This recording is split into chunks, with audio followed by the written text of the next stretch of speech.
स्थानापर्यंत पोहोचलो आहोत. कोणत्याही व्यक्तीची प्रगती ही समाजात राहूनच होत असते. समाज म्हणजे अंधकारातील दिवा आहे, ज्याच्या प्रकाशामुळे आम्ही विद्यार्थी नक्कीच पुढे जाऊ.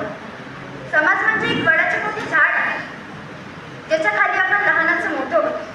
आपल्याला संरक्षण मिळते आणि समाज नियमात राहून स्वतंत्र देखील मिळते. समाजाचे नियंत्रण आपल्यावर असणं फार गरजेचे आहे. खरं सांगायचं झालं तर स्कॉलरशिपमधील यश माझ्या एकटीचे नाही, तर यामध्ये माझ्या आईवडिलांचे स्वप्न, माझ्या शिक्षकांचे मार्गदर्शन आणि सर्वात महत्त्वाचं म्हणजे माझ्या समाजातील लोकांचे आणि माझ्या नातेवाईक सर्वांचे आशीर्वाद आहेत. आज तुम्ही दिलेला हा सन्मान मी आयुष्यभर जपेन आणि मी वचन देते की मी नक्कीच खूप मोठी होऊन आपल्या समाजाचं नाव उज्ज्वल करेन.